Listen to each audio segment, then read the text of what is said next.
Minus five, sunny. Yeah, right. No, it's snowing, folks. It's snowing. Where's that other needle? That needle is there. Good. Hi, everyone. I see people. Hi, people. And welcome to Thursday Facebook Live from my sewing room. Hi, Patty. Patty's there. Eva's there. Tina's there. Well, it's been quite a day. So you kind of get what you get today because Leah was tied up doing an install of some new equipment. Carol, you're going to get a wee taste today, so that's okay. Um, and she didn't get back to the store late. So I say, Leah, are you doing Facebook today? She says, I would really rather not. So it's a good thing I was kind of working on something. So uh, we're going to delve into something that I was preparing or kind of preparing for my one stitch at a time hand embroidery class that starts tomorrow. So as Carol says, she signed up for the class.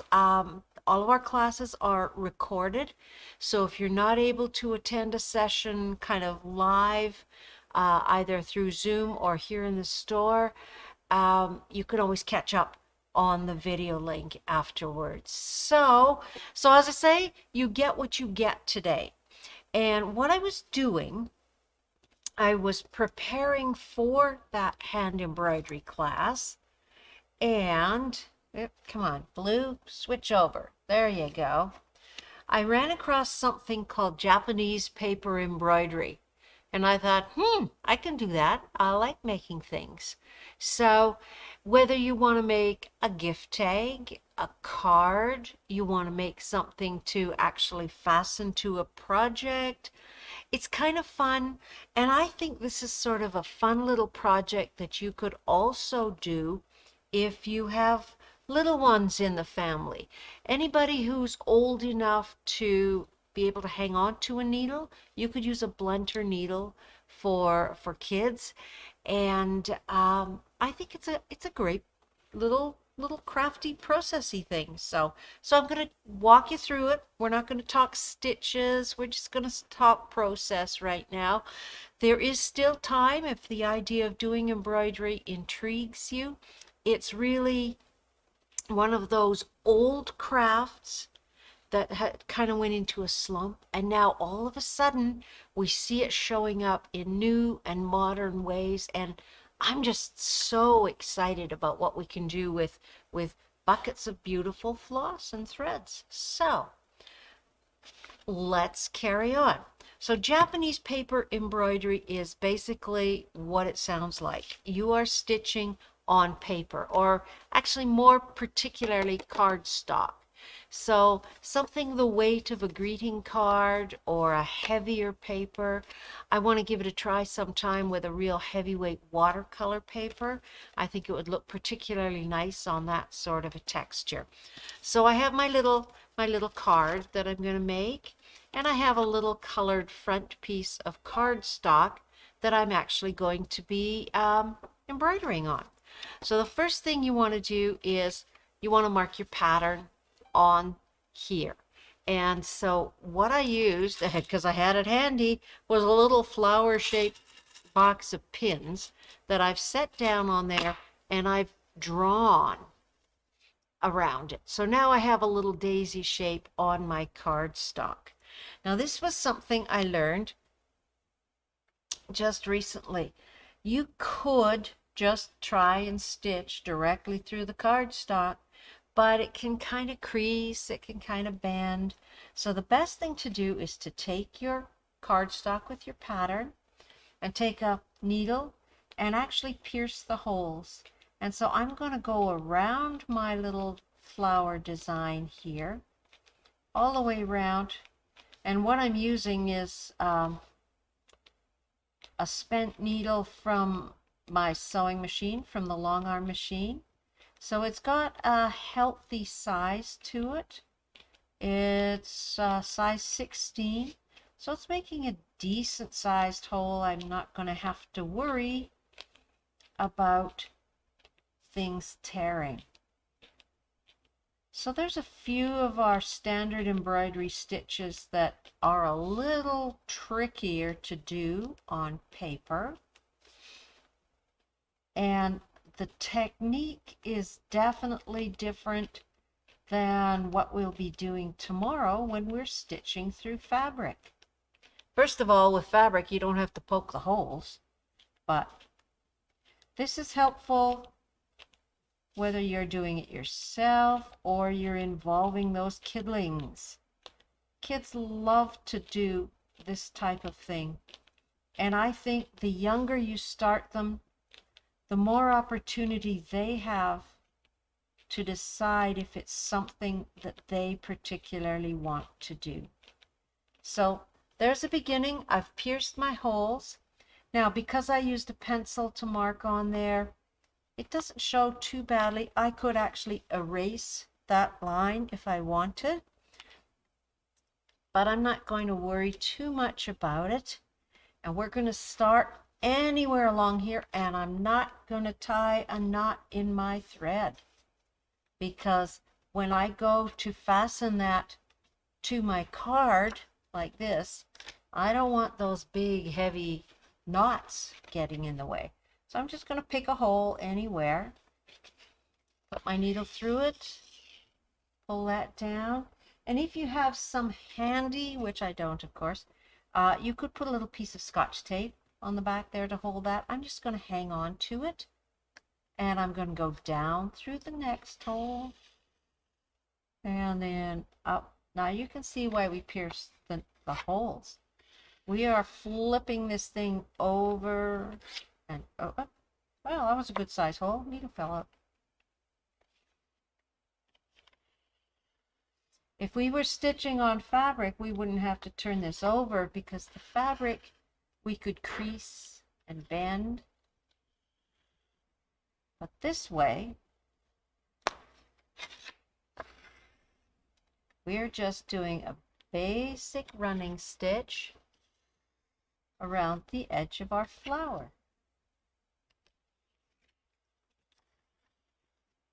I picked quite a a pretty complicated design to give you a sample of what the process is like, didn't I? Get to go all the way around the flower.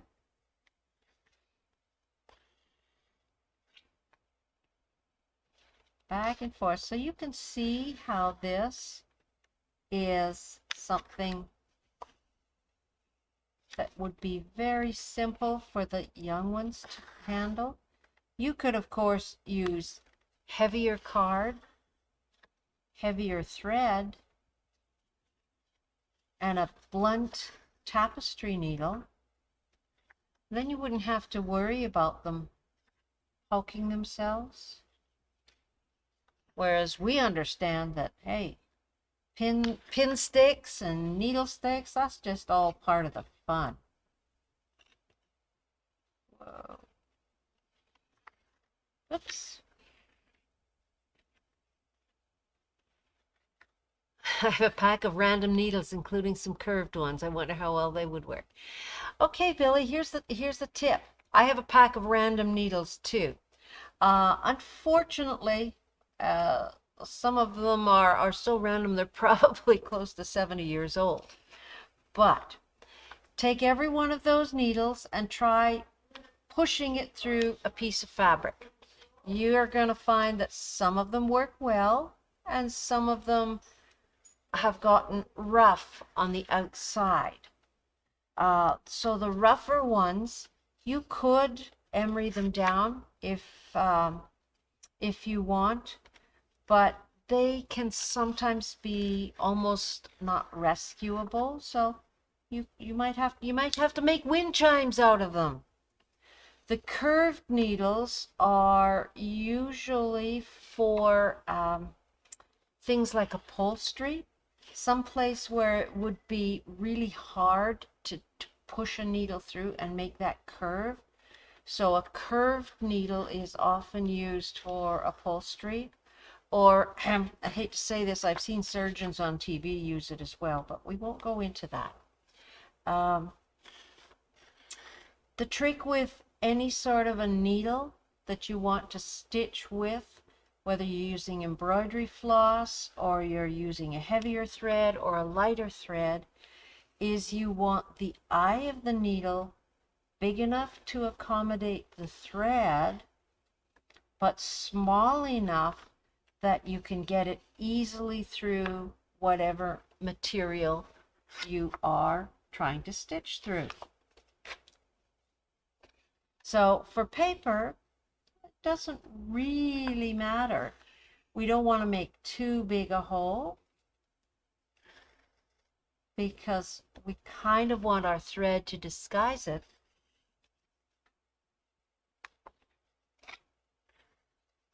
So now you can see I'm just doing a little running stitch around the edge. Looks kind of cute, actually. I like that. And it's a nice, simple, relaxing.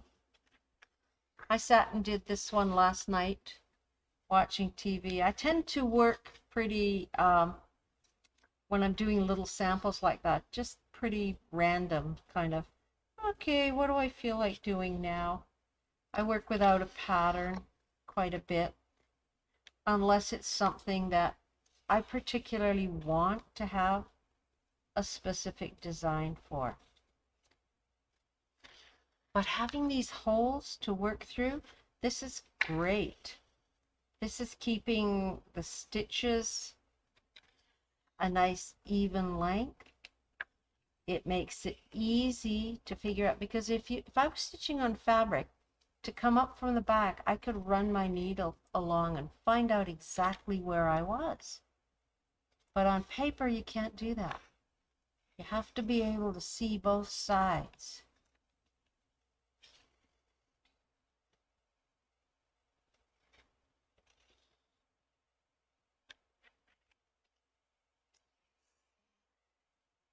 You'll probably find some other interesting needles in your random pack there, Billy. If you happen to find a needle with that's not round, there'll be quite a big needle, but is actually triangular, especially at the point. That is a leather needle, so used for stitching leather, specifically designed that way so that it doesn't push the fibers apart, but actually pierces smoothly through it. Also nice and sharp. What other kind of random needles? I know I've got some needles, and maybe we'll do this if we have enough interest. I was talking to Dawn earlier yesterday. I have some needles that are about 6 to 8 inches long. They're quite a big needle, and they have a good size eye, and those are doll making needles or teddy bears. If you want to sew the arms onto a stuffed toy, it helps to have a needle that will go right through the whole stuffed creature that you're making, whatever kind of creature it is.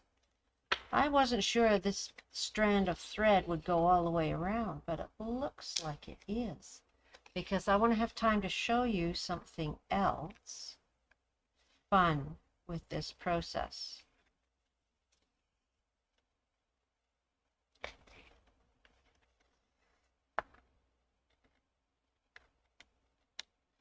Kind of reminds me of the old craft days where we used to use the, does anybody remember plastic canvas? Oh, that was a big thing 20 some odd years ago. Everybody was working on plastic canvas. But it was quick and easy, and you could actually create some quite interesting designs with it.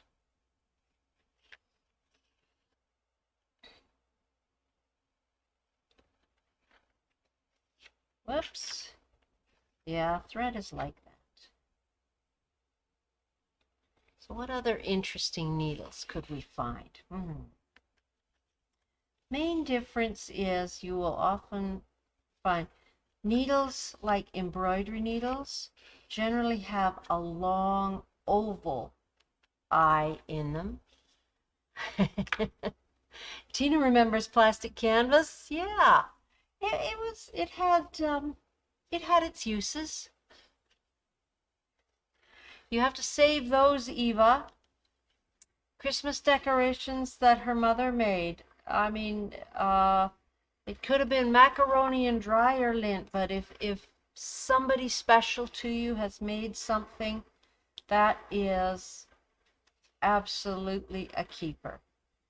I know I've gradually weeded out a few of my kids' things over the years, but you burrow down in the trunk and there's still the school papers and things like that.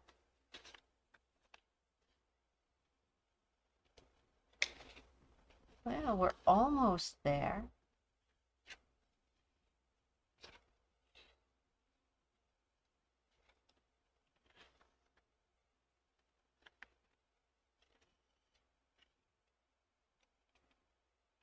It's almost sad that we don't send the cards and the greetings that we used to. I like making cards. I think we can make fewer and use them for very special occasions, and then they can be saved. Patty says my grandma made us luggage tags out of plastic canvas and I still use them. Yeah, it's pretty much indestructible. I just think it's important that people have something to keep their hands busy and their brain busy. There we go. So this last stitch is going to go into the same hole as the first one, just because that's how it ended up. And then again, I'm not going to tie a knot. I'm just going to leave those ends like that. So there's a little flower, but I also wanted to show you that you don't have to stick just with the cardboard. This is a little circle of felt that I got ready to put in the center. So the first thing I'm going to do, I'm going to take my heavier needle and I'm going to punch a few holes around the edge of the felt. Now, because they're kind of tucked in under the edge, I may or may not use them all. I can't quite see what I'm doing. There we go. Pretty good. Let's get a different color of thread. Let's use this purple. Purple's pretty cool. Thread up my needle, and you have to speed on the thread even though we're trying to be super sanitary. There we go. So again, choose one of the holes, come up from the back, right there. This is going to need more than 2 hands maybe. So now I didn't poke a hole in the center, but I can kind of wing that one. I'm going to go down through the center. There. And then I'm going to go up through the next hole. And I want to be just off the edge of the felt. So you can kind of see that this technique is pretty much poking back and forth, back and forth. Now, I'm not going to work around. I'm going to go across the circle just to kind of keep the stitches balanced, kind of keep it in the center. Down through the center. There we go.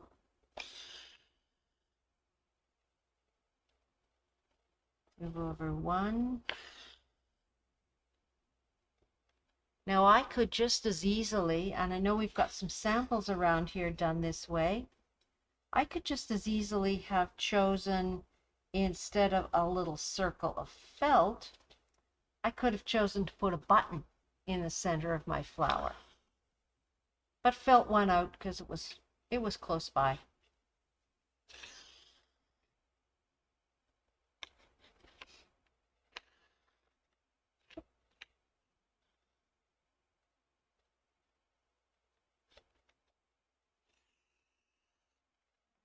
across to this side. Not sure how even this is going to come out, but hey, it's a practice piece.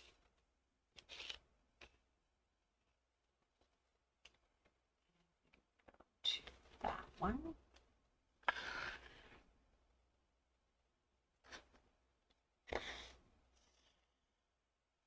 So you're not limited just to simple stitches like this. You can see on the original one, I did a few lazy daisy stitches. They were a little trickier than usual, but not too bad.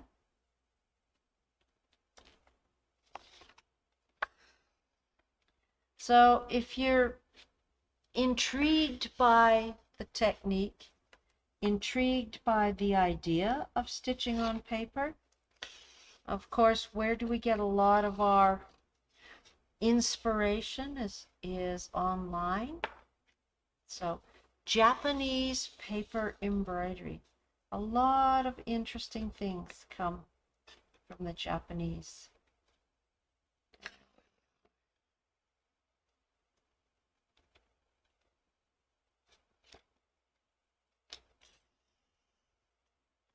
So I've added a center to my little flower here. Whoops, come here, you.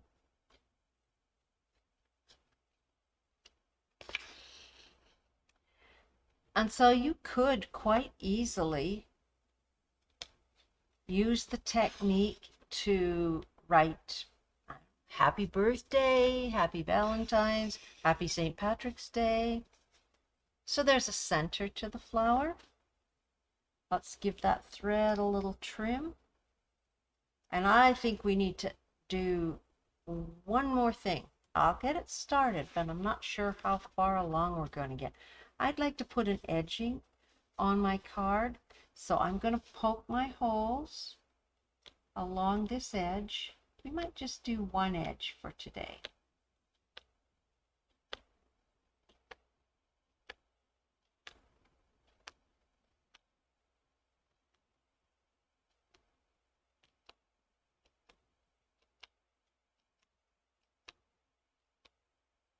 There we go, and I feel like using pink.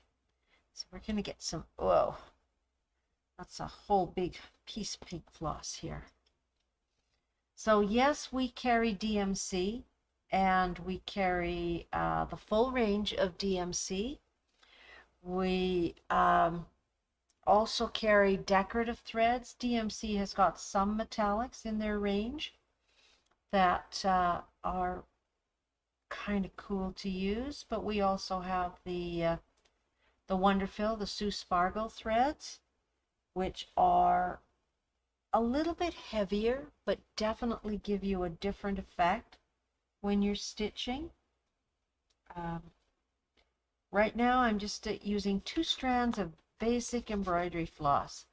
Now I have to think this one through and work this. I want to come, hey, I tend to be a little bit twisted around sometimes with these things. Okay, let's hold my ends. And I'm going to go into the same hole first off, like that.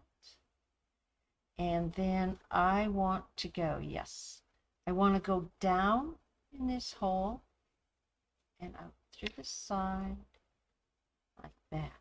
And I'm just going to do that one over and over again.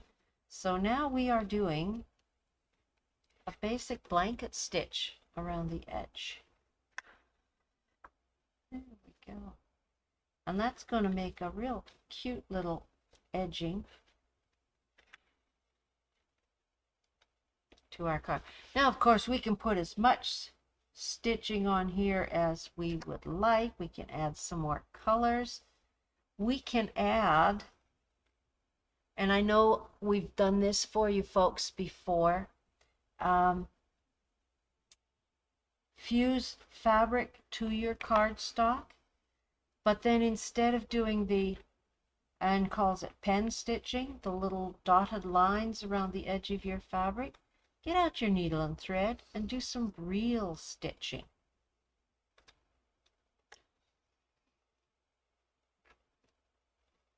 So, well, yeah.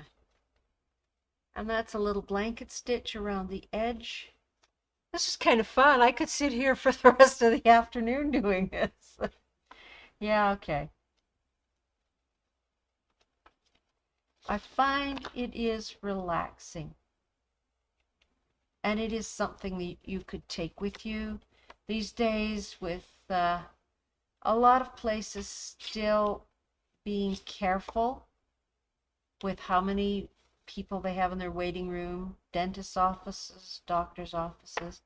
We may have to spend a little bit more time waiting our turn for things. So you could have a little plastic baggie with a project like this that you're working on. Pull it out, do a few stitches. When they call your name, you can tuck it away quickly. You don't have to worry about fastening anything off.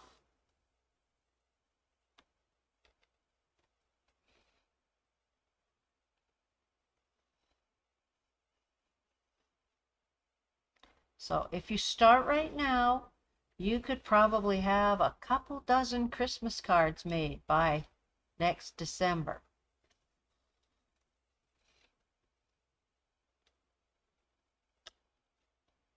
There we go.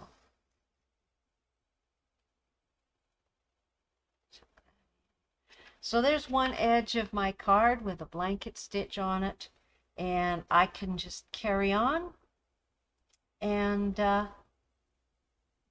pierce through the rest of the edging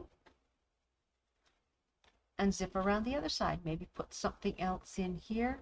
I could also take this row of stitching and go back and cover up with thread all of the gaps in between. So lots of things you can do to embellish your stitching, but kind of a fun little project for what has turned out to be a snowy day, despite what they say.